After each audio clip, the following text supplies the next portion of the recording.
जय जय श्री स्वामी समर्थ.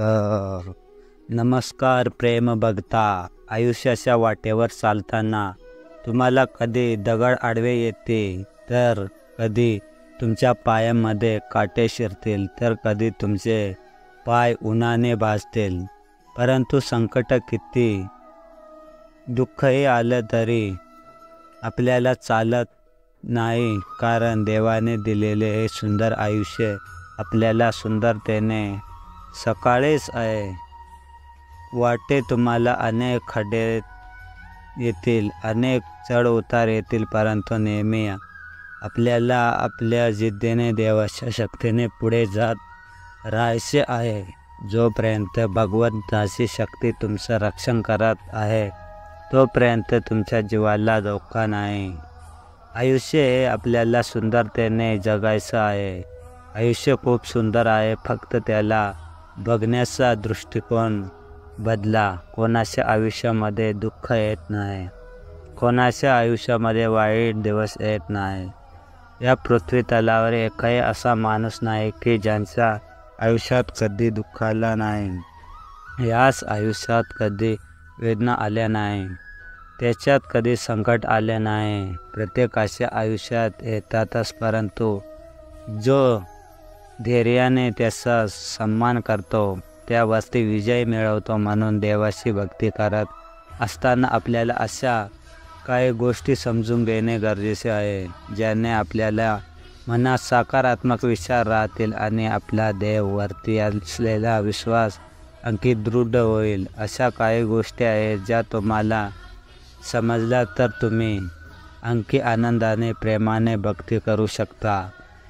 काय होते, आपल्याला एखादं शंका अस्वस्थ आणि त्या चिंतेमध्ये आपण असतो आणि देवाची भक्ती नेहमी करत असतो आणि आपल्या चिडचिडपणा होत असते, कारण आपल्याला त्या दुःखाने ग्रासलेले असते, त्या चिंतेने आपल्याला ग्रासलेले असतात. आणि मग आपल्याला काही रिझल्ट दिसले की आपण काय म्हणतो की नको, देवाची सेवा करायला नको, मला या संकटातून देव बाहेरच काढत नाही, मी देवाची सेवा करणार नाही, असे वाईट आपल्या तोंडातून आपण बोलून जातो. परंतु तुम्ही अशी कधीच विचार केलाय का? आतापर्यंत आपण इथपर्यंत आलोय, सुख समाधानाने जगत आलोय, आयुष्याच्या वाटेवरती खडतर प्रवास करून आपण इथपर्यंत आलो, तेव्हा प्रत्येक वेळेस देवानेच आपल्याला मदत केली. मग याही वेळेस देव आपल्याला मदत करतील. आपण फक्त थोडासा धैर्य ठेवायचा आहे. पण काही गोष्टींमध्ये थोडासा स्थिर बना नाहीच आहे. कधी काय होईल हे सांगता येणार नाही, कधी देवाचा चमत्कार होईल हे देखील आपल्याला समजणार नाही. आपण फक्त दृढ विश्वास ठेवून, मनामध्ये चांगले विचार ठेवून देवाचे निरंतरपणे सेवा करायची आहे. कुठलेही संकट येऊ द्या, कितीही मोठं असू द्या, कितीही दुःख आपल्यावरती कोसळल्या, जोपर्यंत देवाचा हात आपल्या डोक्यावर आहे तोपर्यंत काही संपले वाईट होऊ शकत नाही.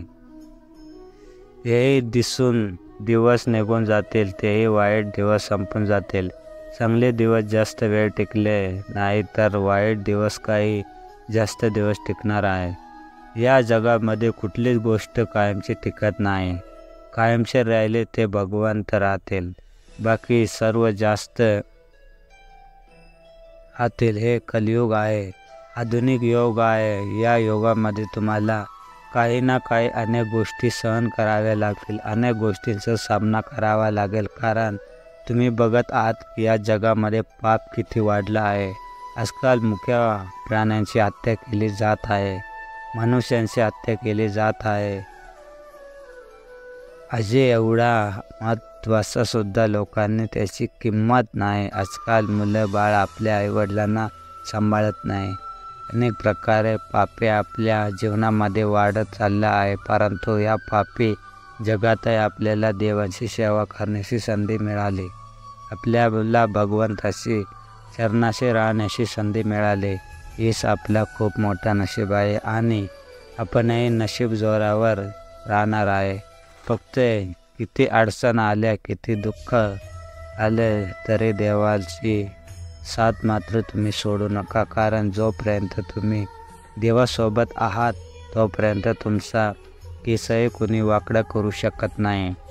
चांगले दिवस येतात, वाईट दिवस येतात, कारण आयुष्यामध्ये कधीच कोणती दिवस टिकून राहत नाही. परंतु त्या दिवसामध्ये आपण शिकलो पाहिजे. दिवस कसेही असू द्या, आपण डगमगता कामा नये. दिवस कसे असू द्या, आपला विश्वास मात्र कमी होता कामा नये.